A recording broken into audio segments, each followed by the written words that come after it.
first choice of, let's say, resort is not available. And so what do you do at that point in time? And that's one of those things that if you really, so here's how I've looked at spring break trips, just personally. I've kind of two different ways, kind of like we're talking about the two different ways people tend to get out there to the corrals for the Disney races. Either I've planned a spring break trip a long way in advance. Like I've said, like, okay, next year we're doing a spring break trip. That's like our trip. Instead of going in the summer because it was too hot, we're going to go in the spring break. You know, we're going to go when it's kind of cooler, and we're going to get that, you know, escape the north when it's still cold. Or here's more likely what happens.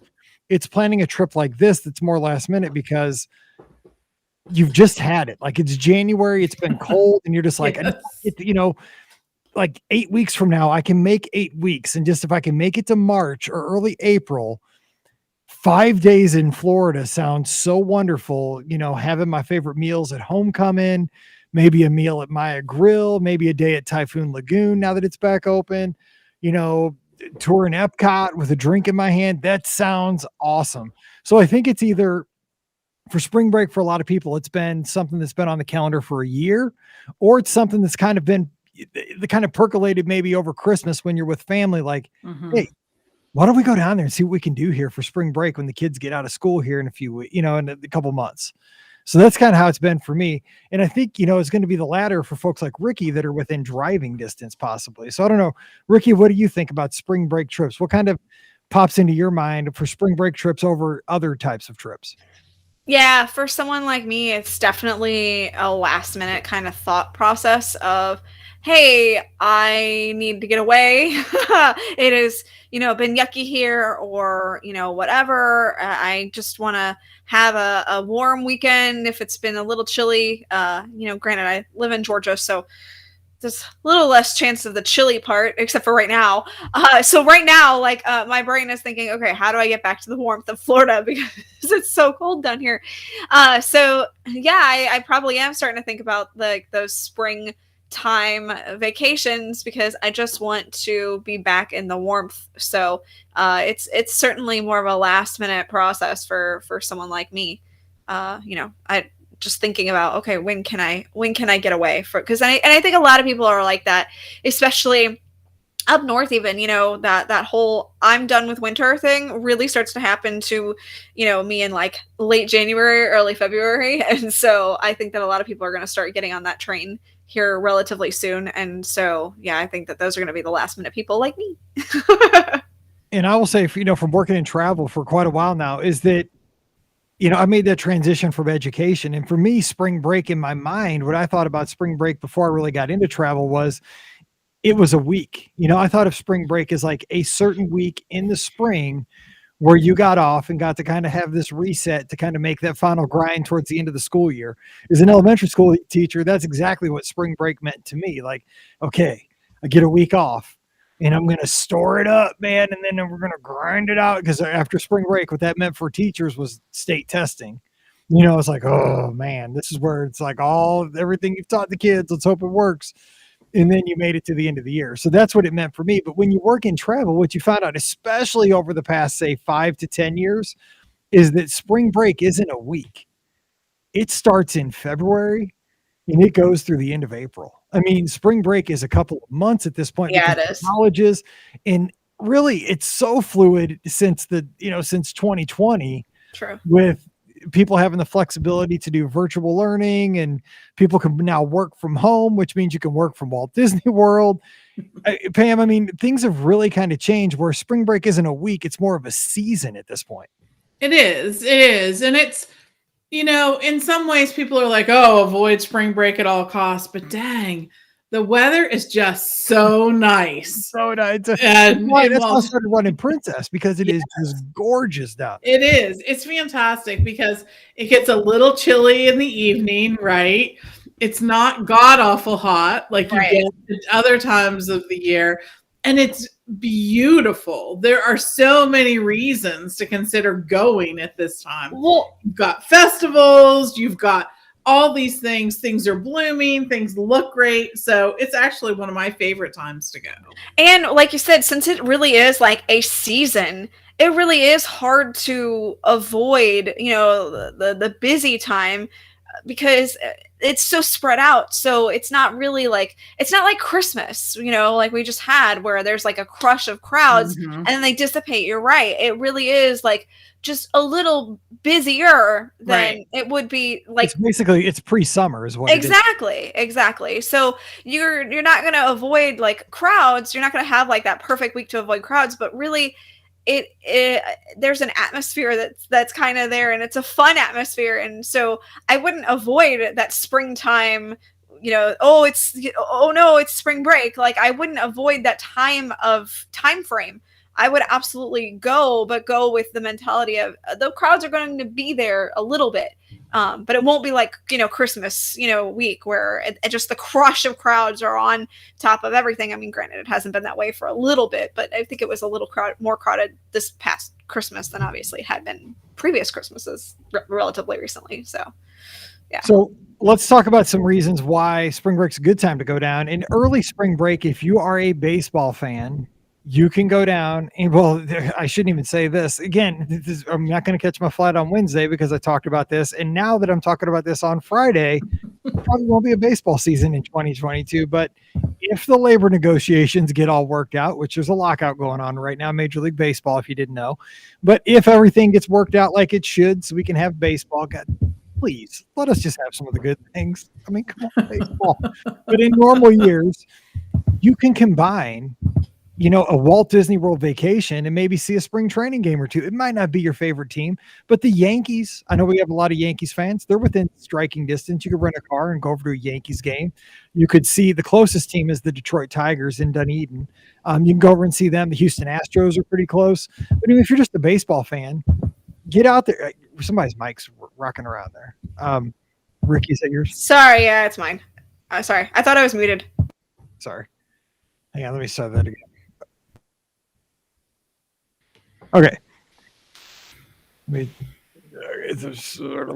25, 12. Let me just do that again. That was just getting like crazy. So one of the other things you can do in the early spring, if you go down, and again, let's hope this happens on Wednesday. I talked about the flights being canceled because I brought it up on the show. So let's hope that doesn't happen. But now that I'm speaking of this, because if you don't know, Major League Baseball is having a labor dispute and there's a lockout going on right now, but let's hope that can work out so we can have some of the good things, because baseball is one of the good things. But if we get a normal spring training, you can combine an early spring Walt Disney World vacation with some spring training baseball, which gives you an opportunity as a baseball fan to get up close and personal with some baseball players. And maybe your team isn't right there close to Central Florida, but maybe they come up to Central Florida. Like my team's the Cardinals. They're in South Florida in Jupiter. But maybe if you look at the calendar, maybe they're going to come up and play the Yankees, which is in Central Florida, or the Tigers, which are the closest team to Walt Disney World right now. Unfortunately, a lot of folks, you know, like, hey, the Braves play at Wide World of Sports. Well, they quit doing that a few years back, so they're not there anymore. But you could, if you're a baseball fan, combine some baseball. And that, I mean, telling you what, baseball in early March is a beautiful thing in Florida. I mean, you're in the sun, you hear the snap of you hear the crack of the bat, the ball hitting the gloves, and you eat a hot dog on a sunny day. Oh my gosh, it sounds so good right now. But then that night you get to go to, you know, homecoming for dinner at Disney Springs, or, you know, go to Topolino's or whatever it is. I mean, you're living the good life there. Baseball and Disney combined, perfect marriage. So that's one thing you could think about. Spring training and baseball in the spring, great combination. But Pam, what else does the spring offer that you could do that you can't do other times a year? So we're looking at 2 festivals depending on when you're going to go, right? We have Festival of the Arts, you know, known as Festival of the Farts for so many, right? But it's such a great festival because Disney takes what they do best, food, right? They have all these different food booths like they do for other festivals throughout Epcot. And they also add in art, which is, of course, at the heart of the Disney company, right? All the ways to different mediums and all these different things. They showcase different artists all along the World Showcase too. There are booths. There are these tents set up where you can buy unique pieces of art. And it's really such a cool time to go because the food at the food booths is like next level for Festival of the Arts. It's Instagram bait. It truly, truly is, because they do their best to sort of turn them into little works of art. And it's spectacular. They're using tweezers. They're, to place the flower in the exact location or the microgreen or whatever before it comes to you. The food looks and tastes really good. So I love Festival of the Arts. It's one of my favorite times to be there. And Epcot looks great. There's all these different sort of they do chalk drawings that you can sort of step into it, right? That's amazing. Like it's two-dimensional, but I look at it and it just boggles my mind. It is 3D. Like it's nuts. It's right there on the concrete. It is. It's really cool. They have photographers there to take those photos during that time. They also have a piece of art that sort of everyone sort of group participates in, right? You get to paint a little square of this huge mural, and then it ends up being this great picture. So I love that too. I love that they do those every year too. It makes me feel like I have artistic talent. When I do the paint by number, I had a part in some huge, the year I was there, I've done it a couple of years. One year it was Figment, and he looked amazing. Yes, right. And you can be like, I painted that. I had a pixel. It was really fun. No, it is kind of cool because you get to kind of go throughout the day and see like, oh yeah, it's coming together. Like my art there. Yeah, we're doing all right. It's a collaborative effort. And I mean, there's not many things we can all do together at this point in the world. So there you go. We can paint by number. All right, Ricky, what else does this offer in the springtime that you could enjoy? Well, I mean, of course, you have the other festival, the Flower and Garden Festival, which is just, I mean, if you want to talk about the most beautiful, look, Festival of the Arts is, I think, my favorite festival, but the Flower and Garden Festival is absolutely gorgeous, and this year it is running for like a ridiculous amount of days, so you're not going to miss it. Exactly. Yes. You're not going to miss it if you're going like anytime in the spring or summer now at this point. Yeah, exactly. And technically, I guess a little bit of winter because it kicks off before, spring actually starts officially anyway. So, it's like, between that and Food and Wine, the longest running festivals. But no, the Flower and Garden Festival, it really is kind of cool because in the beginning of it, it's starting in its infancy. So, the plants aren't quite as robust as they would be at the end. But if you go throughout the whole time, you get to see how, I mean, it really is a growing landscape. It really does flesh out and just look absolutely gorgeous by the end. Not that you're not going to get a gorgeous experience if you go the first weekend, but it really does grow literally throughout the whole time.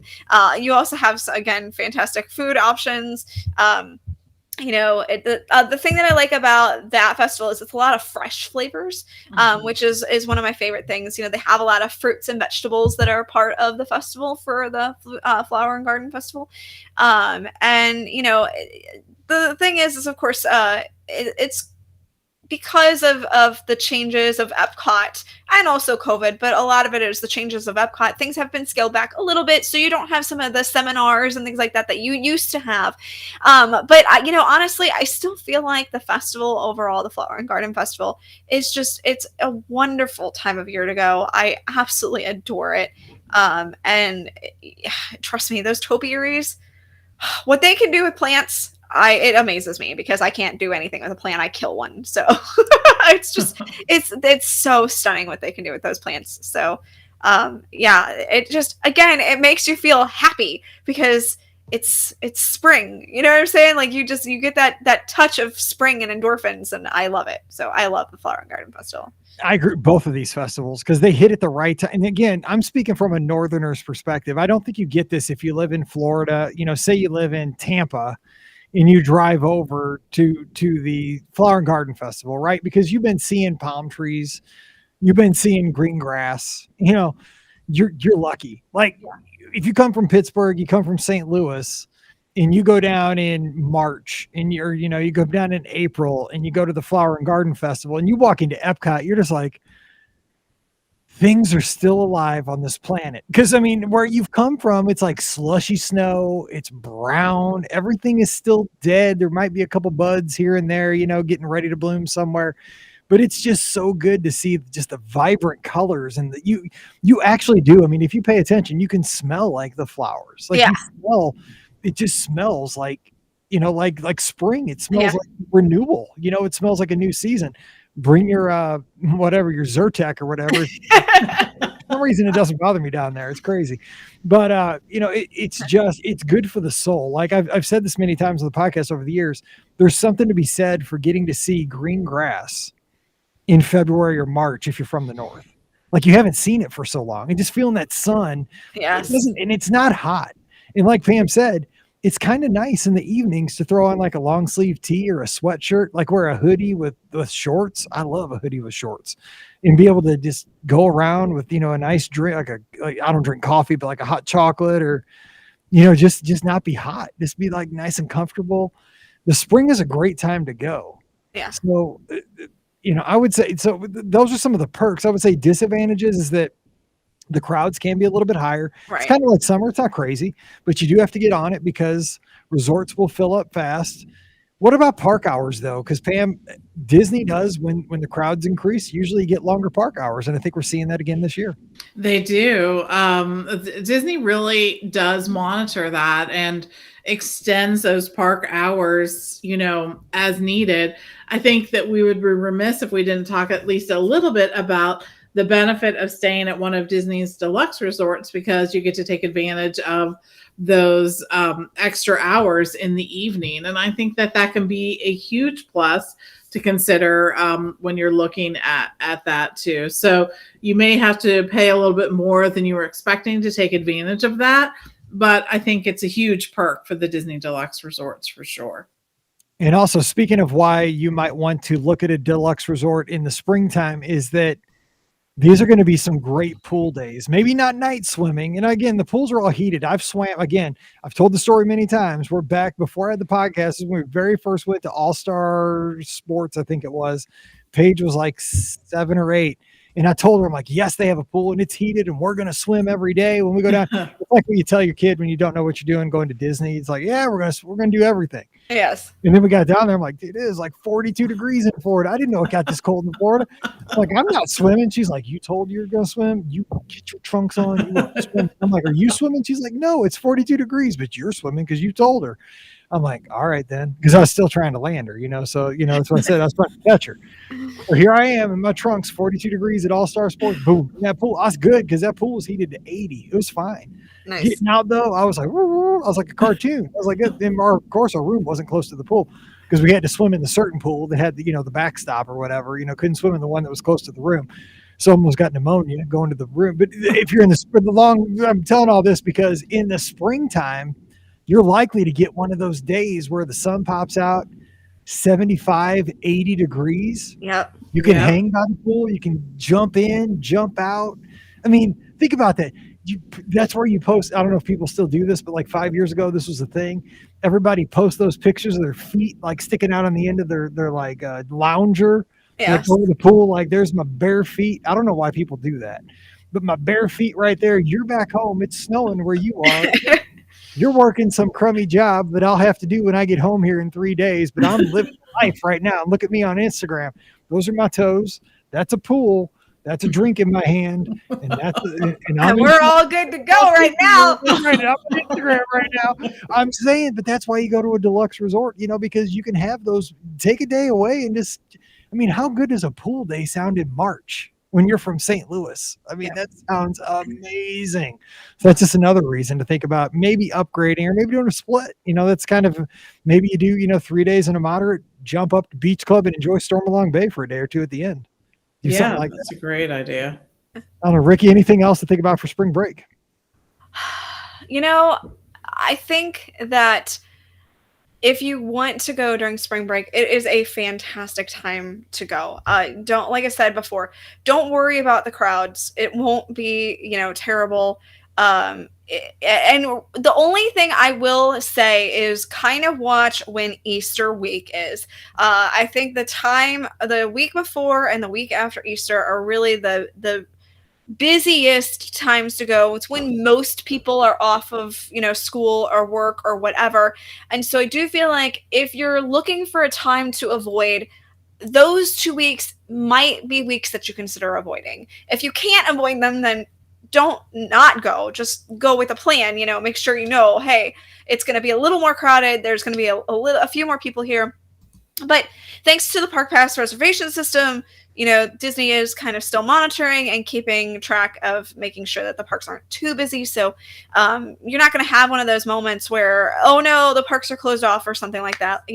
We didn't have that at Christmas, and you won't have it with Easter either. But just kind of pay attention to that. That's kind of the biggest thing that I can suggest is to watch when that is. Otherwise, I say if you need to get away in the spring, and I think we all do at some point, just go, just do it. You're gonna have a great time. Enjoy the nice warm weather, and just soak it all in, because trust me, it is so needed that time of year. I'm telling you, it's mental. It is. I mean, it is so mental. Yes. Yeah, even here in Georgia, where I know I don't get as much winter as most other states get. I get it. I still get winter, and I have enough winter. At a certain point, at the beginning of February, like I said, I've had enough winter. I am done. So, even me, I get done. So, just go, enjoy, take a load off, have some sun and fun, and go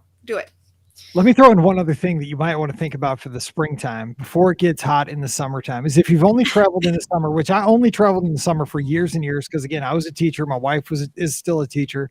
And that was the only time we could really go, is that when you get to go in the spring, because I went down, and ran Princess and did a couple days before it and after it and so forth. The thing is, just how your body physically feels when you go in the spring, you don't think about this before you go until you get back and you're like, well, I really wasn't that tired. I mean, being there in the summer, I mean, when it's super humid, because the humidity is not as bad in the spring.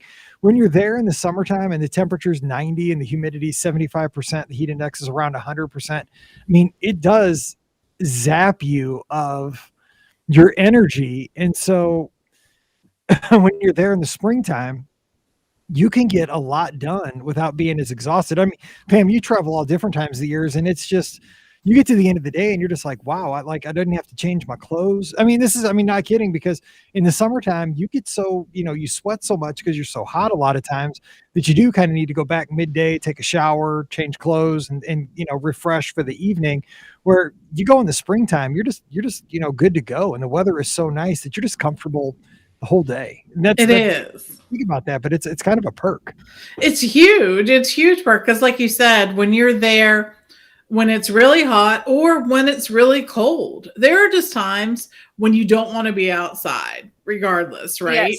Yes. It's just like, oh my gosh, it's so hot. I just want to stay on this attraction. I don't even want to walk out to between this attraction and the next attraction. I can't even do it.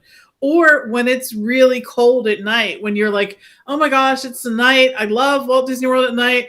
Oh, my hands are cold. My ears are cold. Yes. You just feel tired. And that's why I think the springtime just offers that really happy midway point for weather. It just really does. It's just the kind of weather you think about when you think about I'm going on vacation. You want weather to be like it is in the spring. I agree, because even in the fall, I mean, the fall in Florida, we've all done the fall in Florida, and just it has been hot. I mean, ridiculously hot. So the springtime, you're right, is it's almost like that perfect part of the weather for Florida. And you're right.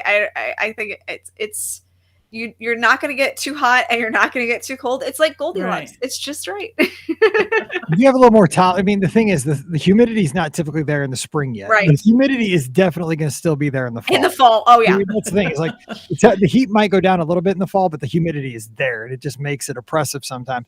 In the spring, you don't have the humidity, which makes it so much more comfortable. And the thing is, too, is if you're coming from anywhere in the north, you're just like so glad to see anything above like 50. You're just like, oh my gosh, like I can throw on a pair of shorts for 5 hours today. Like, hallelujah. Yes. That's how I'm just like, oh, it's so great. So just some fun, things to think about today as we, move. It's January and, February is next month and, baseball should be starting spring training here in about 6 weeks. And, you can still get down there and we'd love to help you out over at the Magic for Less. They're sponsoring today's show. So if you want to get some assistance with that next trip to Walt Disney World, we'd absolutely love to help you out. Just swing by themagicforless.com. Check out all the great trip planning tools. I recommend the resort guides right there. Just click on the Walt Disney World tab at the top of the page. Look at the resorts, and then there's a guide for every one of the Walt Disney World resorts. Pictures, room layouts, everything you need to know. Does it have a food court? What's it look like? It gets you pumped up. I mean, these resort guides are great. And then once you have an idea of where you might want to stay, fill out some dates, some names, all that kind of stuff. We'll let you know about some availability, some pricing, and we'll go from there. But we absolutely love to help you plan your next Walt Disney World, Disneyland, Disney Cruise, or Adventures by Disney trip. So drop by themagicforless.com today. Also, please use our Amazon affiliate link, beourguestpodcast.com/Amazon. That one extra click helps us out a whole lot. And of course, subscribe to us over on Patreon. You get Mike in the Midwest, support the show over there. Patreon.com/beourguestpodcast. Again, give me a follow. I'm down at Walt Disney World, God willing, this weekend, running the Dopey Challenge for the 6th time. And I'm at beourguestmike on Instagram and Twitter. Subscribe to Ricky. She's at Ricky Nibs on Instagram and Twitter. And of course, Pam is over at TMFLT Pam. Subscribe to the show on Facebook and YouTube. And if you don't mind, wherever you grab our show, please give us a rating and a review. We'd really, really appreciate that. All right, we're going to get out of here and we'll be back again on Monday with a great trip report. And then next week, we'll have more listener questions. And I'm sure we'll talk about all the antics that happened down at Marathon Weekend 2022. And I'm sure there's going to be lots of stories to be had. They'll be good. They'll be bad. It'll be fun. It'll be sad. It'll be all kinds of stuff. So we'll have a good time with that. But for all the lizards that are down there, have a great race weekend. We wish you all the best. For everybody that's back home, we hope you have a wonderful weekend. For Ricky and Pam, I'm Mike. Stay safe, stay healthy, and we'll see you real soon.